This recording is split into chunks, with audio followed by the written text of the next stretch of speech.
అసలు ఒక మాట అజయ్, రాజ్యాంగం 1950 జనవరి 20వ తారీఖున అడాప్ట్ చేసుకున్న తర్వాత 106 సార్లు రాజ్యాంగ సవరణ జరిగినమాట వాస్తవమా కాదా మీరు చెప్పండి. రాజ్యాంగం అప్పుడున్న పరిస్థితులకు అనుగుణంగా అంబేద్కర్ గారు రాశారు.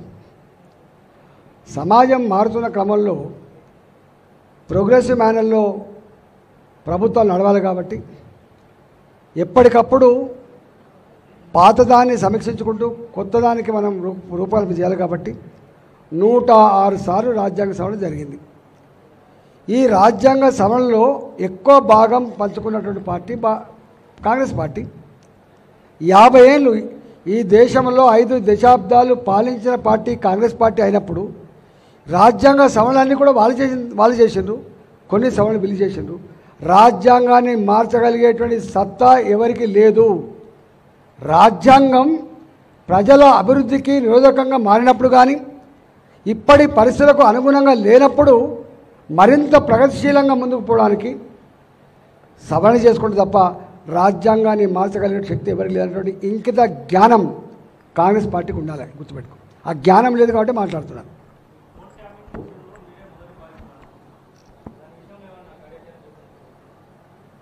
ఇవాళ ఈ ప్రభుత్వం మేము అనుకున్నాం రేవంత్ రెడ్డి గారు అధికారంకి వచ్చి ఈయన కూడా కొన్నిటికి బాధితుడు కాబట్టి చర్యలు ఉంటాయని చెప్పి అనుకున్నాం. రెండోది అనుకున్నాం ప్రజలకు ఇచ్చిన వాగ్దానాన్ని అమలు చేసి అతి తక్కువ కాలంలోనే శబాష్ అనిపించుకొని ఆ పార్టీకి ఇంత జీవం పోతారని చెప్పి అనుకున్నాం. ఎందుకంటే ఆ పార్టీ జీవం పోయిన పార్టీ కాబట్టి, ఏదో కేసీఆర్ మీద ఉన్నటువంటి ద్వేషంతో కోపంతో ఓట్లేసి గెలిపించింది కాబట్టి, అనుకోని పరిణామం అనుకోని విజయం కాబట్టి వాళ్ళు ఏమన్నా మంచి పని చేసి వచ్చేస్తారు అనుకున్నాం. కానీ ఏ ఒక్కటి కూడా అమలు చేయలే. మీకు తెలుసు హామీల గురించి నేను వాటి ప్రస్తావించాల్సిన ప్రజలందరూ అనుకుంటున్న మాట ఏం తెలుసా, కొండ నాలుకకు మంది అయితే ఉన్న నాలుకకు పోయినట్టు అయిపోయింది. 10,000 రూపాయలు రైతు బంధు ఇచ్చేదన్నాడు, ఈయన 15,000 రూపాయలు ఇస్తా అని చెప్పిండు. ఆ 10,000 రూపాయలు కూడా ఇవాళ దిక్కు లేవు. 2 ఎకరాలకో 3 ఎకరాలకో ఇచ్చిండ్రు, ఆపేసిండ్రు అనే భావన ఉంది. రెండవది ఇవాళ కౌలు రైతులకు కూడా 12,000 రూపాయలు ఇస్తా అని చెప్పిండు, అది రాలేదు. 500 రూపాయలు ఎంఎస్పీకి అదనంగా బోనస్ ఇస్తా అని చెప్పినాడు, ఇవాళ అది ఆ ఎంఎస్పీగా కొన్ని దిక్కు లేదు. మొట్టమొదటిసారిగా మళ్ళీ మోటార్ కాలిపోతున్నాయి, మొట్టమొదటిసారిగా మళ్ళీ పంటలు ఎండిపోయినాయి. కాబట్టి ఇవాళ దేంట్లో ఏ ఒక్క రంగంలో కూడా ఇవాళ మోసపోయినాం అనే భావన ఉంది.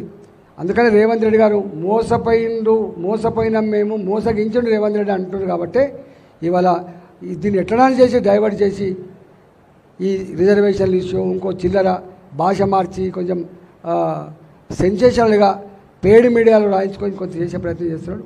కానీ ఇది చెల్లదు. రేవంత్ రెడ్డి గారు ఎట్టి పరిస్థితుల్లో కూడా ఈ పార్లమెంట్ ఎన్నికల్లో గెలిపించే సత్తా లేదు. ఫోన్ ట్యాపింగ్ది ఇవాళ వాళ్ళ చేతిలో ఉంది.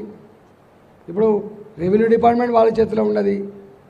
ఇవాళ ఆయన అన్నాడు సిబిఐకి అప్పచెప్పాలి అని అన్నాడు. సరే సిబిఐకి ఎందుకు రాస్తలేదు ఒకటి, కానీ నీ చేతిలో అన్ని రకాల చట్టాలు పెట్టుకొని ఇలా కాళేశ్వరం జరిగినటువంటి ఈ దుర్మార్గం అంతా కూడా ఎందుకు నువ్వు చర్యలు తీసుకోలేకపోతున్నావు చెప్పండి. ఏం ములాఖాత్ అయినావు, ఏం రాజీ పడ్డాం, ఏం చీకటి ఒప్పందం జరిగింది మీరు చెప్పాలి. అందుకని చెప్పే మాటలకు చేసే పనికి పొంతనలేని వ్యక్తి రేవంత్ రెడ్డి. ఇవాళ ఎక్కడ చూసినా కాంగ్రెస్ పార్టీ చరిత్ర గురించి ఆయన చెప్పిన వీడియో ఇవాళ వచ్చింది. ఈ దేశంలో స్కాములు అంటూ ఉంటే దాన్ని పెంచి పోషించినటువంటి పార్టీ కాంగ్రెస్ పార్టీ. స్కాములు లేకుండా బతకలేని పార్టీ కాంగ్రెస్ పార్టీ. మోసానికి మారిపోయిన పార్టీ కాంగ్రెస్. నేను మాట్లాడింది కాదు, మీరు పంపిస్తే ఇప్పుడు అదంతా అన్నిట్లో కాంట్రవర్సీ. అధికారం లేనినాడు ఒక మాట, అధికారం వస్తే ఒక మాట. ఒడ్డెక్కేదాకా ఓడమల్లప్ప, ఒడ్డెక్కినాక బోడమల్లప్ప. తూచా తప్పకుండా పాటించే వ్యక్తి, మాట మీద నిలకడలేని వ్యక్తి, ఏ విషయం మీద సమగ్రమైన అవగాహన లేని వ్యక్తి, ప్రజలంటే ఏందో, ప్రజాస్వామ్యం ఏంటో, పరిపాలన ఏంటో అవగాహన లేని వ్యక్తి ఎవరు అంటే ఇప్పుడు రేవంత్ రెడ్డి అనుకుంటారు.